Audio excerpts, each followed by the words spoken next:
ತಾವಿಲ್ಲಿ ಗಮನಿಸ್ಬೋದು. ಇವತ್ತು ನಮ್ಮ ತಿಪ್ಪೆ ಗೊಬ್ಬರದ ಜೊತೆಯಲ್ಲಿ ಬಯೋಚಾರನ್ನು ರೆಡಿಯಾಗಿರೋವಂಥದ್ದು, ಎನ್ರಿಚ್ ಆಗಿರ್ತಕ್ಕಂಥ ಬಯೋಚಾರನ್ನು ಯಾವ ರೀತಿಯಲ್ಲಿ ಬೆರೆಸಿ ಇದನ್ನು ನೆಕ್ಸ್ಟ್ ಭೂಮಿಗೆ ಫಲವತ್ತತೆ ಮಾಡುವಂಥದ್ದಕ್ಕೆ ಕೈತೋಟ ಮತ್ತು ಇಂಥವುಗಳಿಗೆಲ್ಲನೂ ಇಲ್ಲೇ ಗಮನಿಸ್ಬೋದು. ಇದು ಕೈತೋಟ. ಈ ಕೈತೋಟಕ್ಕಾಗಿ ಇಲ್ಲಿ ಗೊಬ್ಬರದ ಒಂದು ತಯಾರಿಕೆ ಆಗ್ತಾ ಇರ್ತಕ್ಕಂಥದ್ದು.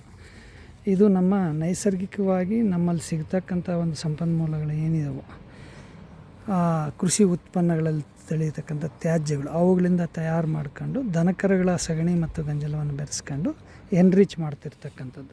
ಇದನ್ನು ನಾವು ಪ್ರತಿಯೊಬ್ಬ ರೈತರು ಈ ಥರ ನಾವು ಮಾಡ್ಕೊಂಡಿದ್ದೀವಿ ಅಂತಂದರೆ ನಾಳೆ ಬೆಳಗ್ಗೆ ನಮ್ಮ ಮಣ್ಣಿಗೆ ನಾವು ಯಾವುದೇ ರಾಸಾಯನಿಕಗಳನ್ನು ಕೊಡುವಂಥ ಕೆಲಸ ಬರಲ್ಲ. ಇದಕ್ಕಾಗಿಯೇ ನಾವು ಈ ಥರ ಎನ್ರಿಚ್ ಮಾಡುವಂಥ ಒಂದು ಕೆಲಸವನ್ನು ಇವತ್ತು ಬಯೋಚಾರು ಮತ್ತು ತಿಪ್ಪೆ ಗೊಬ್ಬರವನ್ನು ಬೆರೆಸುವಂಥ ಕೆಲಸ ಮಾಡ್ತಿರ್ತಕ್ಕಂಥದ್ದು. ನೋಡಿ, ಈ ಹಿರಿಯರು ಮತ್ತು ಒಂದು ಇವರು ಕೂಡ ಸೇರಿ ಮಾಡ್ತಿರ್ತಕ್ಕಂಥದ್ದು. ಈ ಎಲ್ಲವನ್ನು ಕೂಡ ಎಲ್ಲ ರೈತರು ಈ ಥರ ಮಾಡ್ಕೊಂಡ್ರೆ ನಮ್ಮ ಭೂಮಿಯ ಫಲವತ್ತತೆಯೂ ಚೆನ್ನಾಗಿರುತ್ತೆ, ಅದರಲ್ಲಿ ಬೆಳೆದಂಥ ಬೆಳೆನೂ ಚೆನ್ನಾಗಿರುತ್ತೆ, ನಮ್ಮ ಆರೋಗ್ಯನೂ ಚೆನ್ನಾಗಿರುತ್ತೆ ಅನ್ನೋದಕ್ಕೆ ನಾನು ಈ ವಿಡಿಯೋ ಮುಖಾಂತರ ತಿಳಿಸ್ತಾ ಇದ್ದೀನಿ. ನನ್ನ ಹೆಸರು ಅರಿವು ಪ್ರಭಾಕರ್. ಧನ್ಯವಾದಗಳು.